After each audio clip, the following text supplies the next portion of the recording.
guest in conversation. I'm your host, Elona Lopari, help companies scale their purpose and profits. And today I have the amazing honor to go and talk about a very important topic, one that is really near and dear to our hearts, finances and wealth building, which allows us to also do more good in the world, right? We all understand that money is a very important tool so that we can put it to good use to propel forward our vision, mission, and values. I have the amazing honor to have Angela Duncan today, who is the founder of Empower Her Money and is on a mission to teach women CEOs how to control their finances. She's also a serial entrepreneur, so she understands this journey for sure, best-selling author and speaker. Angela, thank you so much for coming on. I want to thank you ahead of time for your time today and also your amazing experience and expertise that you share with us. Thank you very much for having me today. It is such a pleasure to have you. So let's maybe start with some of the challenges that women entrepreneurs face when it comes to their finances. What have you seen in your work? Yeah, so whether you're a startup company or a serial entrepreneur, a lot of times women like to tell themselves that they don't need money, right? They're not in business for money. They're in business to have impact or help other people. But really, we have to understand that this money, this tool, is really something that they can use to help make bigger impacts. And I think that's a big block for a lot of women, is because they think they don't want to make money, but they forget the importance and the impact they can have as they create more income in their business. Mm-hmm. And why do you think that is? I always like to go deeper into certain things that hold us back as, society as a whole. So why do you think, most women, that's the exact thing that you have also found? Probably personally, I can identify with a lot of what you said, but also women in general. Yeah, I think money is kind of a scary thing. We're also very heart-centered.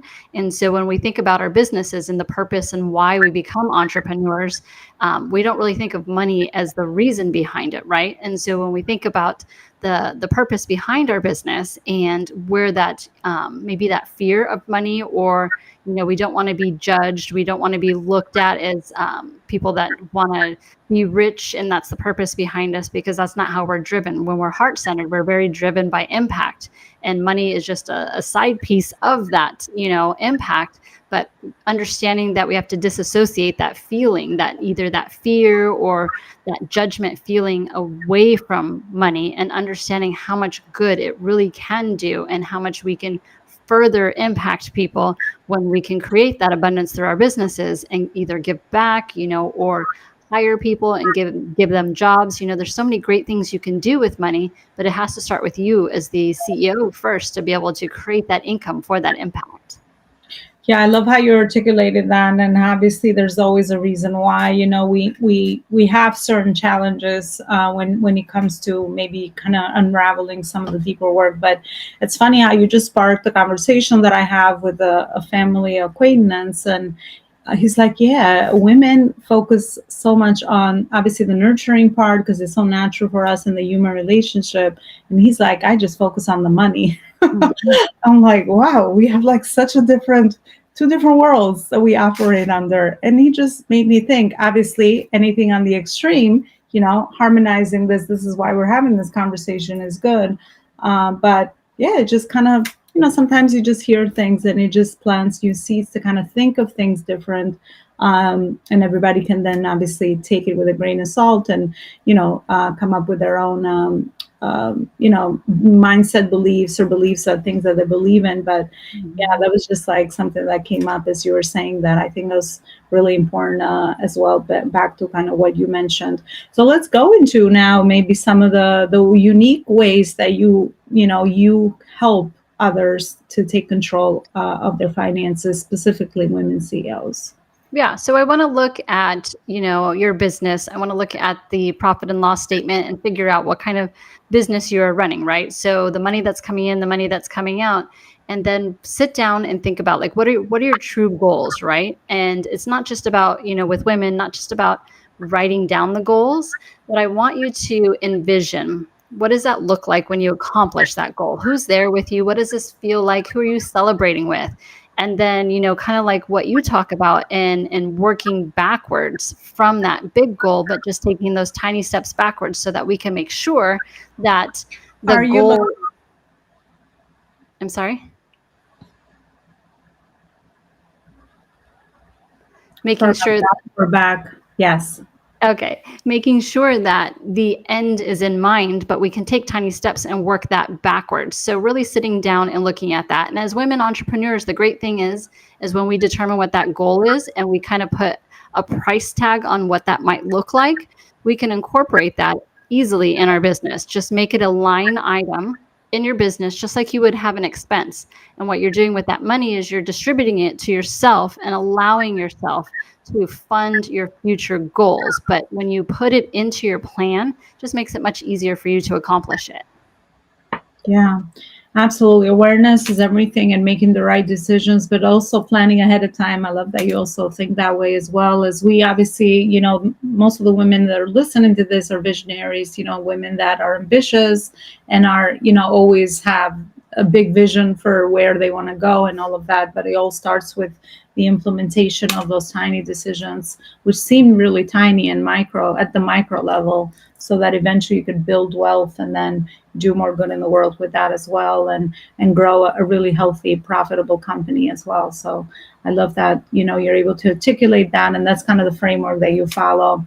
Angela, back to kind of just, some of the pain that women might experience if they don't take control of their finances. What do you think? How do you think this actually impacts them negatively in their personal and professional lives? Yeah, and I think I saw this with my mom. She wasn't an entrepreneur, but sometimes us women, we forget that we live longer.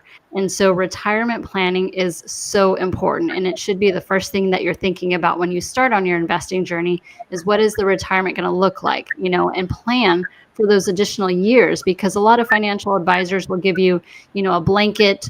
You need to save for this many years in retirement, but we have to remember that us as women, we're going to be living longer. So we have to keep that in mind. And if you're not planning ahead of time, it could leave you with not enough money during retirement. My mom did not plan properly, and she's lucky and fortunate that, I have done well in my life and I can help support her. But I can't imagine if you didn't have that that retirement plan in place and your family then can't help you during retirement. We can't get a loan during retirement. So that's a huge mistake I see people make, is putting other people, like their children's education first, or helping other people with money before they do their own retirement planning, which needs to come first. I love the example you picked, right? Because they were such in a good synchronicity. Because my mom is also going through retirement. I had the same aha moment, and I'm like, well, she actually obviously had, a safe job with the union, all of that. She's getting her pension and all of that, but not everybody has that. So, and I'm thinking of my generation, right? And that's not going to be available. So, how are we planning ahead so that when it comes to that time, even though I think that's also changing traditionally, you never want to retire from work you love to do in your life, and we're obviously living and working in a different environment from where our parents operated in. But yeah, it's always like smart decisions along the way to get you to wherever is it that you like to go. So I think that's really important as well. Angela, I love to get behind your purpose a little bit. Can you share some of the most meaningful moments that led you here, so we can get a better perspective around why is this actually important to you to help empower women to take control of their finances, and empower them with the one of the not the most important areas, but I mean, we live in a material world, so it is an important area of wealth building and money empowerment, so to speak.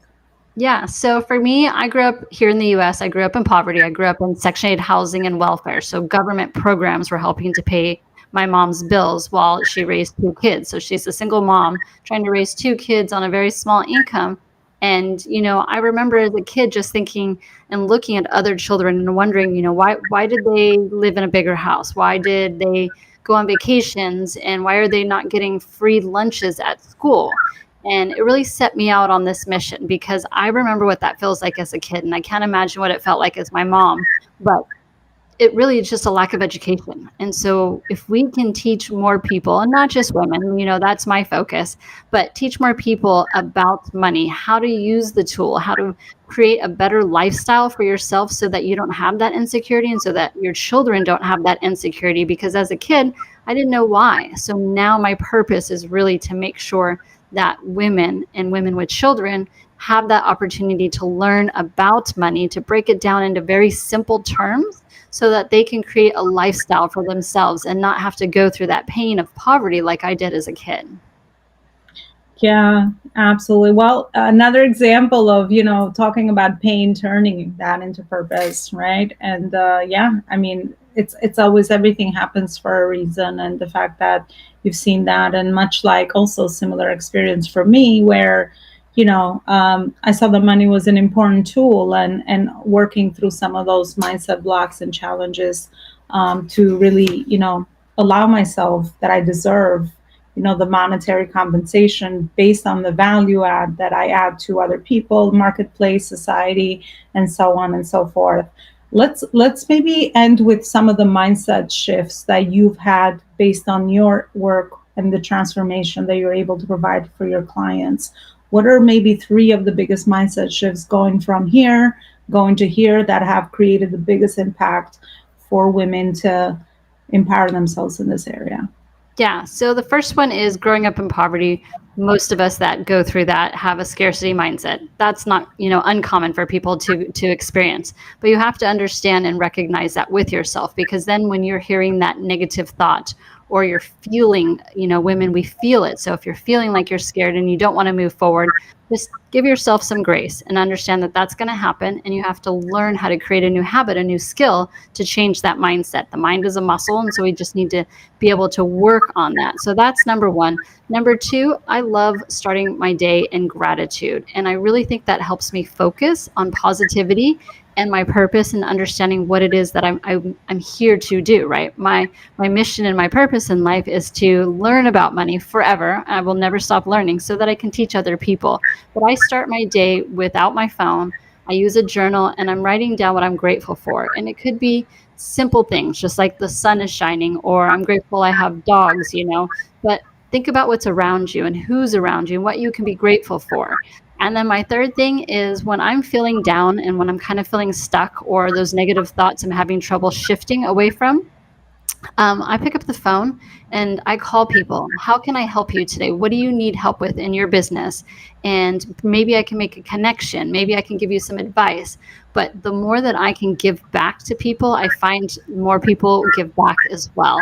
And that really is just a huge impact we can have on our societies if we just kind of take a step back, think about what we're grateful for, and then how can I help other people? Because then they get in relationship with you, and perhaps they know someone that can, use your services for your business. And if they're in a situation, they're going to think about you, and they're going to remember that feeling you gave to them when you just called them and said, I can help you. How do you need help? Just, reaching out and giving that helping hand to someone else just goes such a long way. And that feeling will come back to you. And then you feel great about it. So I want to live my life in gratitude. I want to live my life by impacting others and giving back. And that feeling is just so incredible. And if we can share that with other people, imagine like the worlds we can change just by that simple little steps. Oh, so much you said, goosebumps on a few things you said. But yeah, I mean, I just have like trouble on, even like thinking that people that are living within, the sphere of those positive emotions, there's no way that they can cause any harm to others, themselves, and society, and macro level, impact. So yeah, I love all the things that you said for sure. And I think gratitude is one of those things that I don't know how it slips by me sometimes, but then I know when I am just focusing too much on the things that I'm trying to achieve, I'm like, okay, let's get back to being grateful for the things that we already have. So it's absolutely a practice. Not every day is going to be perfect, but setting that intention is the first step. And then just regrounding yourself, and going back to those practices, I think it's really important as far as the spiritual side, the mental side, and all that alignment, the heart, so that you are leading with service and people can see through pure intention. I love that you talked about, connecting, because that's back to our conversation. We value human relationships, and we are nurturers, and we like to serve, and we like to help.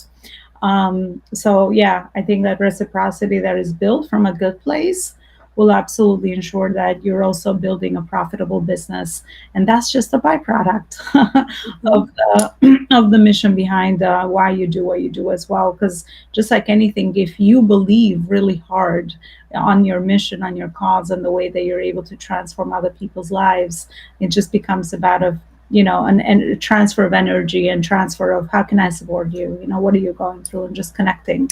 And I think moving forward with the advancement technology, there's going to be bigger emphasis on human connection, like real relationships, and moving away from the transactional world. So I love what you said, Angela. At this part of the conversation, I have a little exercise that sometimes I do with my guests, which is fill in the blank. And I don't want you to think about it, no head, just heart, whatever comes Okay. up. So if you can tell me, my purpose in business is Impact and change the lives of other people. my most my most thought affirmation is I am amazing. I love that. What I do for fun is I read a lot of books. you're in the right platform, because that's the reason why I also went with the life school, which came to through one of my inner I guess work sessions. Yeah, we're life student, right? We're student of life. Every day we're always learning and growing and evolving, and aligning ourselves with the right information, with the right people, the right tools, the right resources will absolutely make the difference of the transformation that we will you know, um, I guess, live out of as we go through the being part. Because I think that's also very important. We're really trained on do, achieve, achieve, achieve, but who you become will also instill that those things are there. And that is the transformation that will last forever. Angela, as a final thought, I'd love to ask you around your big mission with the work that you're doing. Where do you see yourself in a couple of years? What's your impact mission with helping and empowering women in this area? And also, where is it that we can drive the conversation, or our listeners to? Where is it that they can find more information around the work you do? Yeah. So within the next year, I would love for my podcast to kind of move up the rankings, because the more stories we can tell, the more impact we can make. It's not just about me, but about the people that come on the podcast and like shows like yourself, so that we can create this information and make it more accessible all across the world, not just here in the US. And the best way to reach me, Empower Her Money, that's my podcast name, and I'm on TikTok and Instagram. If you send me a message, I still do check my messages. And if you ever have a money question, no matter how small it is, send me a message and I will record a video and send it back to you. All right. Beautiful, beautiful work and mission. Thank you so much for what you do in the world and the way that you impact others. And thank you for your time and wisdom that you shared with us. I was definitely a guest on your podcast. So I love podcasting myself as that channel that we use in the world, because I look at everything as channels to be able to share, our knowledge, expertise, the things that we know with others. So podcasting is absolutely one of those channels. And I know you have an amazing podcast as well. What is the name of your podcast, Angela? Empower Her Money. Empower Her Money. So on brand, very simple to remember. And I definitely would encourage you to go check out Angela's website as well. And thank you again, Angela, for the work that you do. And I want to thank you for listening, supporting the show, subscribing, reviewing it, and sharing it with more amazing people that are so aligned with the mission and the work that we do here. And we still have a few sponsor spots available. So reach out for those for more details. And I want to thank you again for watching, and wish you a beautiful rest of your day and week. Bye, everybody. Thanks so much for watching the show.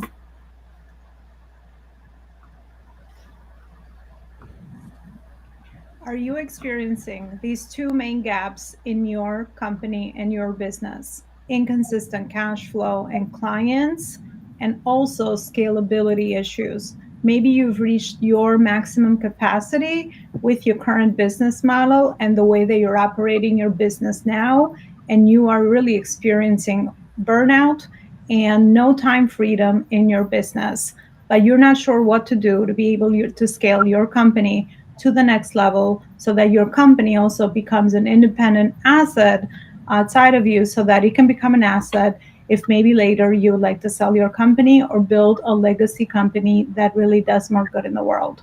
For my dear podcast listeners, I'm offering a free 30-minute discovery call where I will intentively listen to what is it that you've built in your company thus far, and then offer my insight around some of the gaps that I can hear from the main gaps that we talked about at the beginning of this conversation that you might be experiencing. And I would love to offer some insight around my experience on what might some of those gaps be and ways to further support you in the future of the scaling of your purpose and profit, so that absolutely you can do more good in the world and your company can be independent of its founder and owner and become an asset that also creates amazing momentum out there in the world.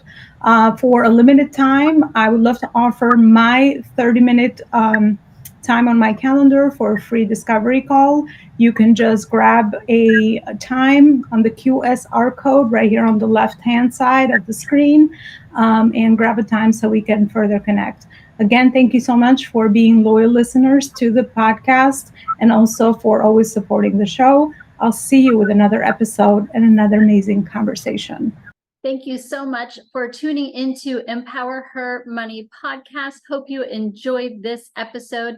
Don't forget to subscribe, share this podcast, and leave a review wherever you are tuning in.